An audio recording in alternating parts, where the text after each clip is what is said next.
এখন আছি মুন্ডা পাহাড় বিচের সামনে। এই হচ্ছে মুন্ডা পাহাড় বিচ। আর ভয় নেই, রংটার নেই এখানে। সাথে অবশ্যই একটা জলের বোতল নিয়ে আসবেন এবং ড্রাই ফ্রুট রাখতে পারলে ভালো। তো মোটা এক ধরনের লতা। অবশেষে আশা সার্থক হলো।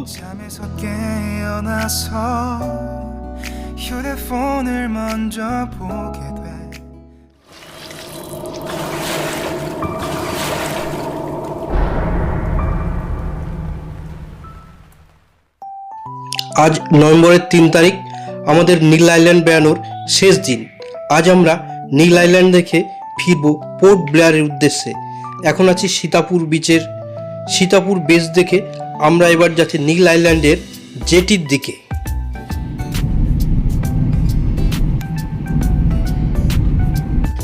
এত সুন্দর নীল আইল্যান্ডের রূপ দেখে ফিরতে ইচ্ছে হচ্ছিল না, কিন্তু উপায় নেই, আজ আমাদের পোর্ট ব্লেয়ার ফিরতেই হবে। এবারে আমরা ফিরব ম্যাক্রুজে করে, যদিও ম্যাক্রুজ তার নির্দিষ্ট টাইম থেকে অনেকটা লেট করে ফেলেছে। তো যাই হোক, আমরা এবারে ম্যাক্রুজের ভেতরে প্রবেশ করলাম আর আমাদের নির্দিষ্ট সিটে বসে পড়লাম। এবার ম্যাক্রুজ নীল আইল্যান্ড ছেড়ে চলল পোর্ট ব্লেয়ারের উদ্দেশ্যে।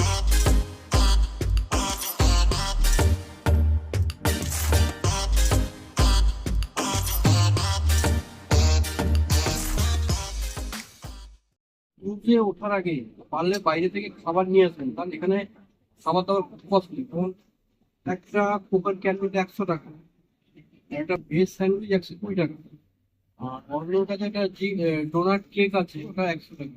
এটা ডোনাট কেক আমাদের কোনো বাইরে 2 টাকা দাম। আমরা অবশেষে পৌঁছে গেলাম পোর্ট ব্লেয়ার। পোর্ট ব্লেয়ার জেটিতে।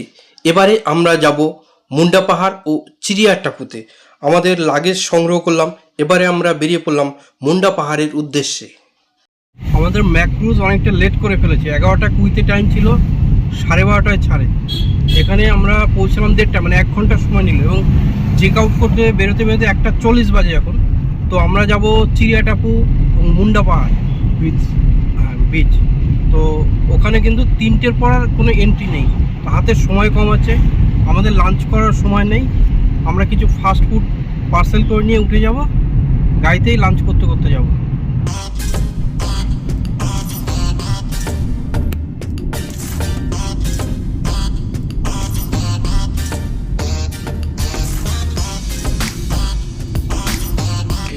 ব্যাপক সুন্দর মুন্ডা পাহাড়ের রাস্তা কিন্তু আপনাকে মন কেড়ে নেবে। অনেকটা সমুদ্রের পাশ দিয়েই রাস্তা, কিছুটা মনে হবে আমরা মেরিন ড্রাইভ করছি।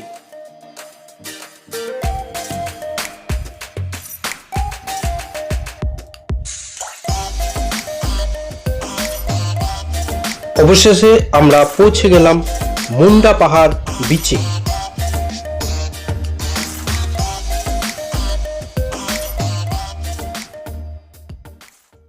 এই জায়গাটা হচ্ছে এন্ট্রি পয়েন্ট। এখানে কিন্তু আপনার নাম, অ্যাড্রেস, ফোন নাম্বার এন্ট্রি করে তবেই আপনি প্রবেশ করতে পারবেন।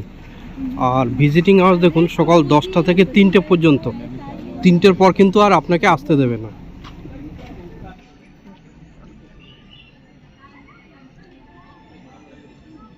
আমরা পৌঁছে গেলাম চিড়িয়া টাপু।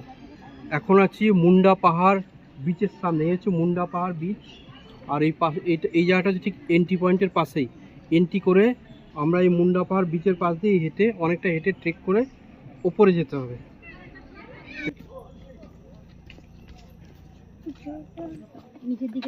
নিচে তাকিয়ে যাবে কিন্তু পড়ে যেতে পারিস। নিচে কত সাবধানে।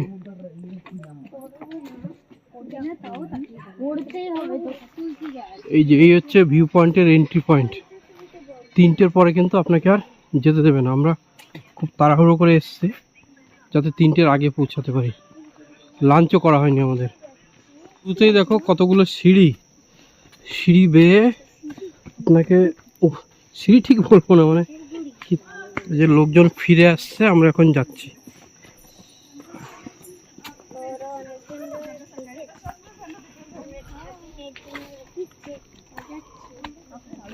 कितना दूर भाई यहाँ से? बहुत है और 1-2 किलोमीटर। 1-2 किलोमीटर। चप्पल मत पहनो, शूज होगा तो जाओ।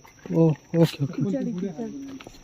এই জায়গা আছে দুদিকে দুটো রাস্তা গেছে, একটা এই দিকে চলে গেল রাস্তা, একটা এই দিকে চলে গেল, আমরা বুঝতে পারছিলাম না। তো এইখানে দেখুন অ্যারো দেওয়া আছে এই যে, এবং লেখাও আছে এখান থেকে 1174 মিটার। আয় ভয় নেই, রং টান নেই এখানে, এখানে রং টান কোথায় পাবে? না আমি তো কোনোদিন দেখিনি। কিরকম নির্ঝুম জায়গা, আর ঝিঝি পোকার ডাক শুনতে পাচ্ছেন?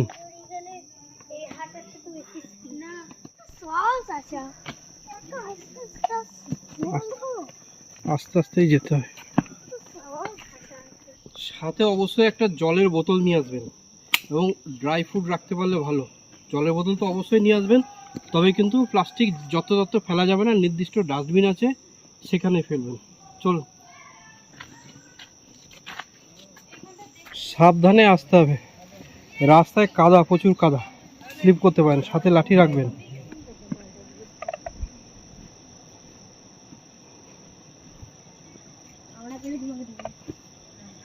আবার উপর উঠছি, রাস্তা দেখুন যে কোনো সময় স্লিপ করতে পারে, ভালো জুতো পরে আসবেন, সাথে লাঠি অবশ্যই।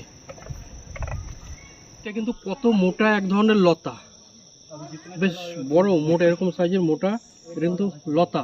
এই যে শুরু হয়েছে অনেকটা, ওই যে উপরে পর্যন্ত গেছে। বেশিরভাগ রাস্তায় চলে এসেছি, প্রায় কাছাকাছি চলে এসেছি। তো এইখানে এসে একটু রাস্তাটা মোটামুটি ভালো পেলাম।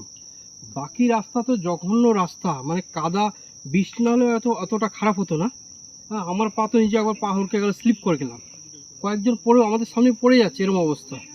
প্রচণ্ড পরিশ্রম, বৃষ্টি না হলে এতটা হতো না, বৃষ্টির জন্য রাস্তাটা খারাপ হয়ে গেছে। এই জায়গাটা কিন্তু তো ভালো। চলুন সামনে, প্রায় কাছাকাছি চলে এসেছি, দেখাচ্ছি। এই যে আমরা চলে এসেছি চিড়িয়াটাপু লাইট হাউসের সামনে। লাইট হাউসটা এখন বন্ধ আছে, উঠতে দেবে না।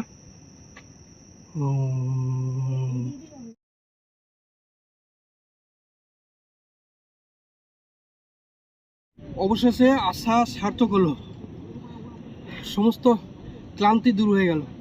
এই ভিউ দেখে যে পরিমাণ কষ্ট করেছি এইটুকু ট্রেক করে আসতে, হ্যাঁ ভেবেছিলাম নিরাশ হবো। এই ভিউ দেখে, এই দুর্দান্ত জায়গা দেখে কিন্তু সেই কষ্ট অনেকটাই প্রশমিত হয়ে গেল। ব্যাপক ভিউ দেখুন এইখান থেকে পুরোটা, চারিদিকে দেখুন, এখান থেকে পুরো একদম 360 ডিগ্রি ভিউ দেখা যায়। এই জায়গাটা কিন্তু স্লাইডিং জোন, তো বাচ্চারা যদি সাথে থাকে অবশ্যই হাত ধরে রাখতে হবে, না কিন্তু যে কোনো সময় গড়িয়ে পড়ে যেতে পারে।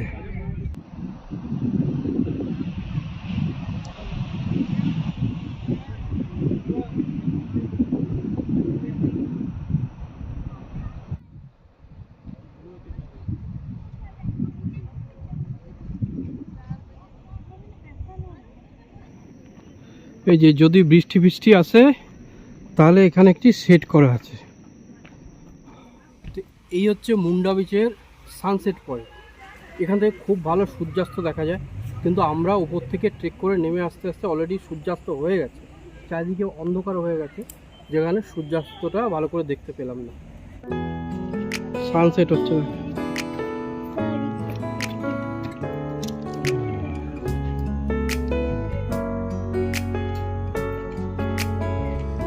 বন্ধুরা, ভিডিওটি এখানেই শেষ করলাম। পরবর্তী পর্বে আপনাদের নিয়ে যাব জারোয়াদের সেই ভয়ঙ্কর জঙ্গলে। ভিডিওটি কেমন লাগলো কমেন্ট করে জানাতে ভুলবেন না কিন্তু। ভিডিওটি যদি ভালো লেগে থাকে তবে চ্যানেলটি লাইক করুন, শেয়ার করুন আর সাবস্ক্রাইব করুন। ভিডিওটি দেখার জন্য অসংখ্য ধন্যবাদ।